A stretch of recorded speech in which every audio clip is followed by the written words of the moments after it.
मैं भास्कर भारद्वाज आप सभी का हार्दिक अभिनंदन करता हूँ। आज हम बात करने वाले हैं यूपीएससी आफ्टर डेंटिस्ट्री। इससे पहले मैंने एक वीडियो बनाई है यूपीएससी आफ्टर डेंटिस्ट्री और एमबीबीएस। तो कुछ लोगों का था कि इसे स्टार्ट कैसे करें। तो यूपीएससी जो है वो 3 फेजेस में होती है। मतलब पहले आपको सीसेट देनी होती है, मतलब प्रीलिम्स देनी होती है, फिर आपको मेंस देना होता है और फिर इंटरव्यू देनी होती है। तो ये वीडियो भी सीरीज में चलेगा। ये पार्ट 1 है, मतलब ये सिर्फ और सिर्फ प्रीलिम्स के बारे में बात हम करेंगे। प्रीलिम्स मतलब सी सेट। तो हम सी सेट के बारे में बात करेंगे। इसमें सी सेट में ऐसा कुछ नहीं है कि आपको कोई एक सब्जेक्ट सेलेक्ट करनी होती है। सब्जेक्ट कोई एक पर्टिकुलर सब्जेक्ट सेलेक्ट करने के लिए आपको मेंस का एग्ज़ाम देना होता है, ना कि प्रीलिम्स का एग्ज़ाम देना होता है। आपको प्रीलिम्स में जो है कोई सब्जेक्ट सेलेक्ट नहीं करना होता और इसमें सारे सब्जेक्ट्स पूछे जाते हैं। तो प्रीलिम्स स्टार्ट कहाँ से करें? प्रीलिम्स के लिए स्टार्ट करने के लिए या फिर सी सेट को स्टार्ट करने के लिए स्टडी आपको सबसे पहले एनसीईआरटी करनी होगी।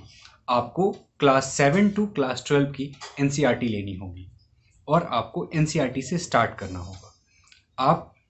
अब आप बोलेंगे कि नहीं, मैं तो क्लास 6 पास हूँ, 7 भी पास किया, 8 भी किया, 10 भी किया।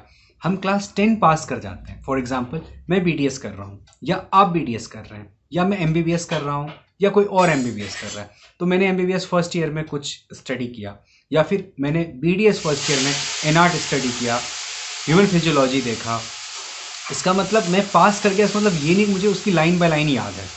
But for UPSC CSAT आपको एनसीईआरटी बाय हार्ट करना होगा। मतलब एनसीईआरटी का जितना भी इंपॉर्टेंट टॉपिक्स है, जितने भी इंपॉर्टेंट पॉइंट्स हैं उसके बुक्स में लिखे हुए, वो सब कुछ आपको पढ़ना होगा। तो आपको क्लास 7 टू 12 सारी एनसीईआरटी देखनी होगी। ये आपका फर्स्ट फेज होता है। अगर ये कंप्लीट हो गया आपका फर्स्ट फेज, आपने अगर एनसीईआरटी कर ली पूरी, then only you go for Indian history, Indian economics, Indian civics, Indian geography. मैं इंडियन इसलिए बोल रहा हूँ कि सबसे पहले आपको इंडिया का सब कुछ पता होना चाहिए कि इंडिया का क्या ज्योग्राफिकल स्टेट है, कितने स्टेट हैं, किस स्टेट में क्या हो रहा है, कहाँ पर क्या पॉलिसीज़ हैं, कौन सी रिवर वहाँ से पास आउट हो रही है, उस रिवर के आसपास का जो लाइफस्टाइल है वो कैसा है। क्योंकि you are going for a UPSC. एक आपको बहुत छोटा सा एग्जाम्पल मैं दूंगा ताजमहल का। अगर एक नॉर्मल आदमी से पूछा जाएगा कि हाँ ताजमहल बनाया गया, क्यों बनाया गया, तो उसका एक नॉर्मल सा जो डिफिनेशन है आज हमारे और आपके दिमाग में वो ये होता है कि ताजमहल को बनाया गया, अपने एक लव का सिंबल दे दिया। बट रियलिटी अगर आप यूपीएससी के लिए देखोगे तौर पे कि अगर आपसे यूपीएससी एग्जाम में पूछा गया कि ताजमहल क्यों बनवाया, तो इसके बहुत सारे रीजंस हैं। रीजंस ये हैं कि उन्हें एम्प्लॉयमेंट बढ़ानी थी, इसलिए बनाया। भाई ताजमहल बना तो एम्प्लॉयमेंट बढ़ी। ताजमहल बनाया तो उसके जो रिवेन्यू थी, जो पैसे थे, वो सर्कुलेट होना स्टार्ट हो गए। मतलब जो पैसे खजाने में पड़े थे राजा के, वो बाहर निकला और सर्कुलेट होना स्टार्ट हो गया। मतलब बहुत सारी चीज़ें, इकोनॉमिकल स्टेट बदली। तो ताजमहल क्यों बनाया गया, इसके ये भी एक बहुत सारे रीजंस हैं जो आप यूपीएससी के एग्जाम में दोगे। हाँ ये तो रीज़न होता है, ये मुझे देना होगा। आपको ये नहीं कह सकते, आप ये सोचोगे कितना सिंपल सा क्वेश्चन पूछ लिया कि ताजमहल क्यों बनाया गया, तो लव का सिंबल है इसलिए बना दिया क्या। ऐसा नहीं है। उसमें आपको इकोनॉमिक्स के तौर पे आपको डिफिनेशंस देने होंगे, इकोनॉमिकली क्या क्या स्टेट आई, उससे पावर जनरेट हुआ, मेन पावर को देखा गया, एवरीथिंग, आर्ट को आगे बढ़ावा मिला। आपको उस टाइप के आंसर्स करने होंगे। आपको सोचना पड़ेगा हाँ ये भी एक देखने का नज़रिया था, ये लव का सिंबल नहीं है। इसके साथ साथ ये भी बहुत कुछ है कि जब इसको बनाया गया तो इकोनॉमिक रिफॉर्म हुई, वहाँ पे लोगों को जॉब्स मिले, बहुत सारे लोगों को, बहुत सारी चीज़ें उसमें डेवलप हुई। हम एक राजा दूसरे राजा को ये शो कर पा रहा है कि हम ज़्यादा पावरफुल हैं आपसे, क्योंकि हमने ये बना लिया। तो ये सारी चीज़ें देखी जाती। जो यूपीएससी के जो लोग होते हैं वो ये चीज़ आपको बोलेंगे। नॉर्मल तो बोलेंगे हाँ ये तो लव का सिंबल है। तो सो आप जब ये पूरा इंडिया का कंप्लीट हिस्ट्री, ज्योग्राफी, ये सब कंप्लीट कर लिया आपने, फिर आप जाओगे इंडियन कॉन्स्टिट्यूशन पे, क्योंकि इंडियन कॉन्स्टिट्यूशन से भी क्वेश्चंस होते हैं।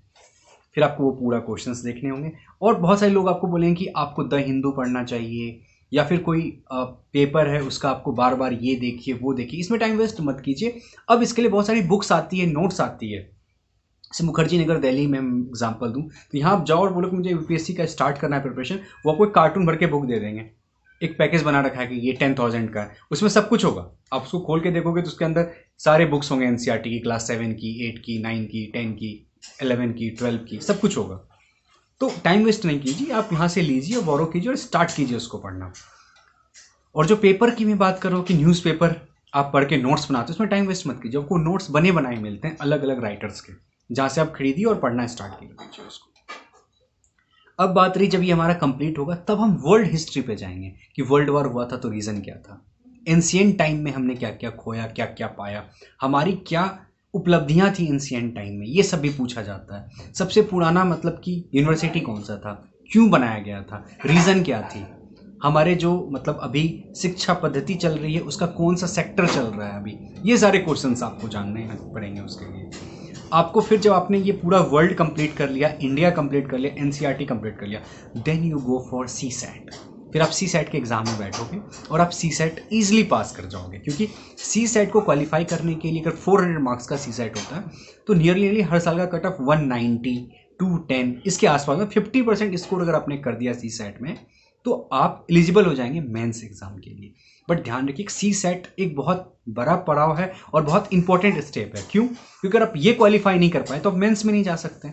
मतलब आईएएस बनने के लिए या यूपीएससी क्वालिफाई करने के लिए सबसे पहला स्टेप ही यही है कि आपको सी सेट होना चाहिए। सी सेट का बेस्ट प्रिपरेशन जो होता है आप अपने इंटर्नशिप में स्टार्ट कर सकते हैं। जब आप इंटर्न होते हैं तो आपके ऊपर किसी एग्जाम का प्रेशर नहीं होता है। अगर आपको नीट पीजी का एग्जाम देना है फिर तो ठीक है, फिर that is a different thing कि आपको वो पढ़ना पड़ेगा। लेकिन अगर आपको नीट पीजी नहीं करनी है, आपको यूपीएससी सोच रखा है आपने, देन आप जब इंटर्नशिप में होते हैं तभी स्टार्ट कर दीजिए प्रिपरेशन। आप नॉवल की तरफ पढ़ना स्टार्ट कीजिए। आपको सबसे ज़्यादा फोकस करना होगा तो वो होगा Indian geography, Indian history, Indian economics, Indian constitution. ये जो है बहुत इंपॉर्टेंट है। इन 5 चीज़ों के अलावा आप नहीं जा सकते हो कहीं भी, ये आपको करना ही पड़ेगा। होप आपको वीडियो अच्छा लगेगा। नेक्स्ट वीडियो जो मैं बनाऊंगा उसमें मैं आपको ये बताऊंगा कि कौन से सब्जेक्ट को सिलेक्ट कीजिए आप फॉर मेंस एग्जाम। अगर आप मेडिकल फील्ड से हैं तो क्या बहुत लोगों को तो मैं ह्यूमन फिजियोलॉजी लेके कर लूँगा, बहुत सारे लोगों को तो मैं एनआर्ट लेके कर लूँगा ये, या फिर जनरल मेडिसिन में मैं आगे कर लूँगा। तो मैं आपको बताऊंगा क्या लेना चाहिए general medicine, general surgery, anatomy या फिजियोलॉजी, या नहीं लेना चाहिए, कोई और सब्जेक्ट अडॉप्ट करना चाहिए। क्योंकि ऐसा रूल नहीं है यूपीएससी में कि आपने जैसे ग्रेजुएशन किया वही सब्जेक्ट से आप मेन सब्जेक्ट में रख सकते हो। आप कोई भी सब्जेक्ट रख सकते हो, बस आपको 2 लैंग्वेज लेनी होती है, एक इंग्लिश और एक हिंदी। वो आपको पास करनी होती है, सिर्फ उसमें से पासिंग मार्क्स होती है। तो सी सेट के लिए सिर्फ इतना ही करना होता है। और सी सेट जो है पहला पड़ाव है और मेरी शुभकामना है उन सबके साथ जो इस साल सी सेट देने वाले हैं। आप आराम से सी सेट दें, नहीं भी होता है तो फिर से प्रैक्टिस करें। आप 1 टाइम 2 टाइम में सी सेट क्वालिफाई कर जाएंगे। एक बार आपने सी सेट क्वालिफाई कर लिया तो आपके लिए इजी हो जाएगा। फिर आपको सिर्फ तब मेंस करना। क्यों? क्योंकि मेंस में तो आपके अकॉर्डिंग टू सब्जेक्ट्स है ना, आपने सब्जेक्ट चूज किया है और वो सब्जेक्ट अच्छा होगा तभी आपने चूज किया है। बट सी सेट में ऐसा कुछ नहीं है। सी सेट में कहा जाता है नियरली 20 सब्जेक्ट से क्वेश्चन पूछे जाते हैं। 20 सब्जेक्ट का मतलब हुआ each and everything. CSAT में आपसे मेडिसिन से भी क्वेश्चन पूछा जाता है, छोटी छोटी चीज़ें। आपको केमिस्ट्री से क्वेश्चंस पूछ लेंगे, फिजिक्स से पूछ लेंगे, मैथमेटिक्स से पूछ लेंगे, इंग्लिश से पूछ लेंगे, हिस्ट्री, सिविक्स, ज्योग्राफी, एनीथिंग। वो हर जगह से क्वेश्चन पूछते हैं सी सेट में। बट मेंस में ऐसा नहीं होता है। मेंस इसी टाइप का होता है तो वहाँ पर चेंज हो जाता है। But CSAT is the most important step for UPSC. तो होप सो आपको बहुत अच्छा लगे ये। प्लीज़ इसको शेयर कीजिए, सब्सक्राइब कीजिए, चैनल को लाइक कीजिए और कोशिश कीजिए अगर आप चाहते हैं तो। UPSC is a very very very fantastic job. मतलब कहा जाता है कि अगर इंडिया में किसी को पावर है तो वो पीएम, सीएम और डीएम के पास है। और इन तीनों पावर के लिए जो ऊपर के 2 पावर हैं, मतलब आप पीएम की बात कर लें और सीएम की बात कर लें, तो उसके लिए आपको पॉलिटिक्स में जाना होगा। बट जो डीएम के पास पावर होता है वो आप ईजिली अचीव कर सकते हैं स्टडी करके। मतलब पॉलिटिकल फैमिली से हों ना हो, आप एक रिक्शा चालक के बच्चे हों या एक आईएएस ऑफिसर के बच्चे हों, आप चाहें तो ये वाली जो है अचीवमेंट पावर की आप बिल्कुल कर सकते हैं। सो प्लीज़ ट्राई कीजिए। आप सब अच्छे हैं, किसी का भी हो सकता है, कोई भी वीक नहीं होता है कि वो यूपीएससी क्वालिफाई ना कर।